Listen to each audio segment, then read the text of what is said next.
All right. Are all of my judges ready? The timer? The negative team? Yes, thank you. Roman. All right. Securing America's vital national interests requires deep and meaningful cooperation with other governments. And few nations can make more of a difference to our success than Russia. Rapid and effective action to strengthen U.S.-Russian relations is critically important to advancing U.S. national interests. These words, spoken by the Commission on U.S. Policy toward Russia in 2009, express the importance of a strong relationship with Russia. Unfortunately, there is an act of U.S. law that is causing significant harm to this relationship. The Jackson-Vanik Amendment is a law that was placed on several communist nations in 1974. It restricts U.S. trade with those countries unless they allow for free emigration from the country.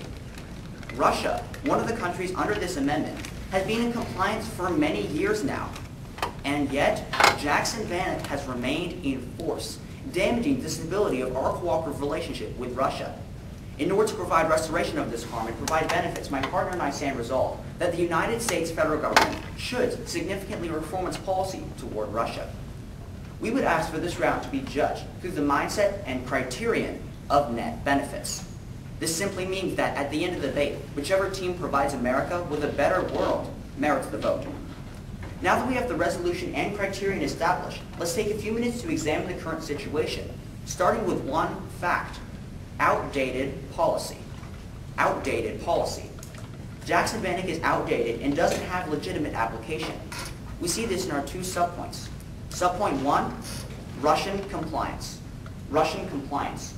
The U.S. Department of State reported in March of this year, quote, "Since 1994, the U.S. President has found Russia to be in full compliance with Jackson-Vanik," unquote. Russia complies with Jackson-Vanik. This alone is reason to graduate them. Right now, it does us no good, and there's no reason to keep it.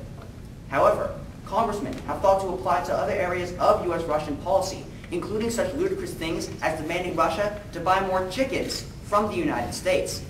These attempts to use that as leverage fail, and we see this in subpoint 2, no U.S. leverage. No U.S. leverage. Steven Sestanovich, who holds a Ph.D. in political science and is a former United States ambassador to the Soviet Union, said in 2010, quote, "Jackson-Vanik no longer offers us a viable policy. It provides no shred of usable leverage. 35 years after Jackson-Vanik, we cannot expect to advance our interests in the same way that we did back in the 1970s, unquote. There you have it. Jackson-Vanik is outdated and cannot apply to other areas of U.S.-Russian policy. It was powerful 20 years ago, pressuring Russia to allow free emigration, but in today's world, it serves as a hindrance. We see this in the problem, or harm, international backlash. International backlash. Keeping this law in place has resulted in negative effects for America on the international stage. The two areas this is most evident are seen in the following subpoints. Subpoint 1, U.S. credibility. U.S. credibility. Several countries have been graduated upon compliance, but Russia has not. They see this as unjust and are sharing this view to the rest of the international community, who is agreeing with them against America. Sam Kleige, a Ph.D. in sociology and director of the Russian Jewish Committee, said in 2010, quote, "Russia uses Jackson-Vanik as a case study by communicating to other countries that the U.S. will never be satisfied and that U.S. demands will never stop. This causes harm to American relations with other countries, undermining American efforts to apply sanctions," unquote. Subpoint 2 is Russian relations. Russian relations. Martin Hellman, a Ph.D. and professor at Stanford University, said in October 2010, quote, "Jackson-Vanik is an unnecessary irritant to Russian-American relations. It impedes cooperation on Iran's nuclear program and leaves many Russians believing that the United States is still infected with hatred bred during the Cold War," unquote. This Cold War law is damaging our relations and cooperation with Russia. In summary, Russia is in compliance and Jackson-Vanik has no legitimate application. It only serves as a hindrance to our credibility and relations, and it's time to bring it to an end. Therefore, my partner Roman and I present our plan to repeal this harmful amendment. Our mandate is graduate Russia. Graduate Russia. Congress and the President will graduate Russia from the Jackson-Vanik Amendment. We will also continue our support of their entry to the World Trade Organization. Human rights tools currently being used in Russia will stay in place as a reminder that improvement in human rights is in fact important to the United States. This simple but significant reform will result in two advantages. Advantage 1, U.S. credibility restored. U.S. credibility restored. Graduation of Jackson Vanik will turn what Russia views as a case study and a failure by the United States into an action of trust between our two countries, improving our image on the world stage. We see the effects of this in the impact. Human rights improvement. Human rights improvement. Edward Verona, president of the U.S.-Russia Business Council, said in a testimony before Congress in 2010, quote, "The continued application of Jackson Vanik is undermining American efforts to encourage Russia to move towards society and an economic system based on the rule of law," unquote. Our plan removes Jackson Vanik, which is hindering the establishment of law that would improve human rights in Russia. In fact, human rights groups in Russia believe repeal would help build respect for human rights. Sam Krieger, a PhD in sociology and director of the Russian Jewish Committee, said in 2010, quote, "Most major Jewish organizations in Russia are in favor of Jackson Vanik repeal. Some human rights groups in Russia expressed that repeal would enhance the development of civil society in Russia," unquote. Graduation will, in fact, encourage growth towards society in Russia that is civic-minded and values human rights. Advantage 2 is Russian relations improve. Russian relations improve. Samuel Cherep, a PhD in political science, said in 2009, quote, "Repeal of Jackson Vanik would allow the United States and Russia to focus on critical issues such as arms control, non-proliferation, and Iran, instead of rehashing Cold War-era disputes," unquote. Clearly, graduation will improve relations and, in turn, cooperation. We see the most significant area of cooperation in the impact. Sanctions on Iran. Sanctions on Iran. Russia has promised to support sanctions if we graduate them from this amendment. Dimitri Simes, president of the Nixon Center and former unofficial policy advisor to Richard Nixon on Russian affairs, said in 2010, quote, "There is no mystery of what might make Moscow more cooperative on Iran. Far-reaching sanctions, as Russian Prime Minister Vladimir Putin has stressed on several occasions, would require canceling the Jackson Vanik Amendment," unquote.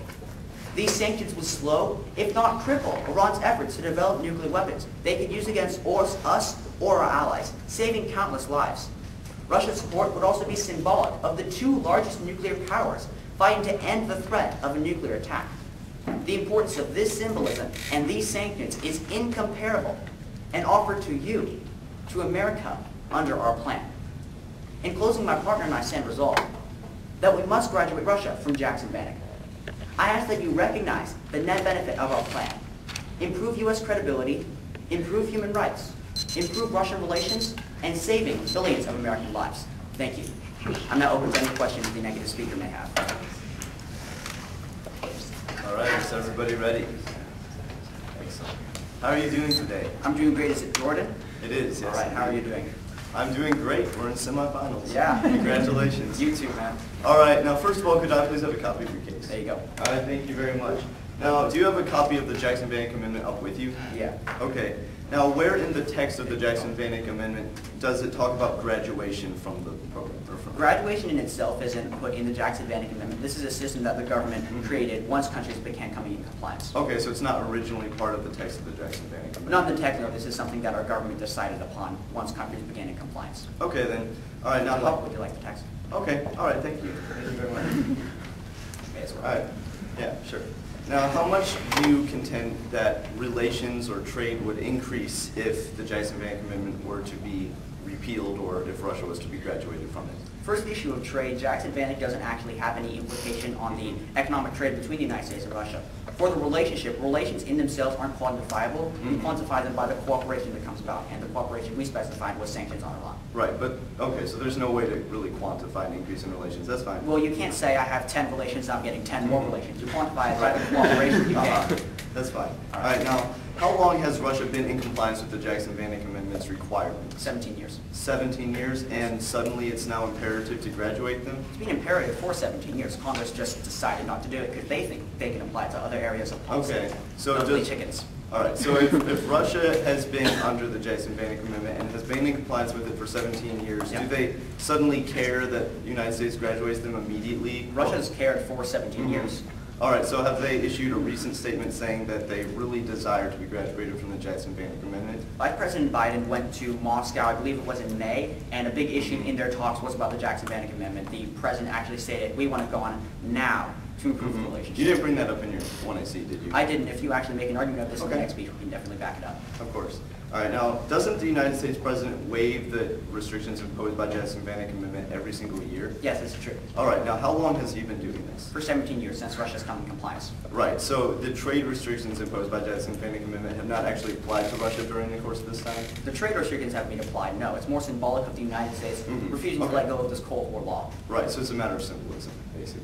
Yeah, and an actual irritant to our relationship, given sanctions, the cooperation on sanctions has in fact been hindered. Okay.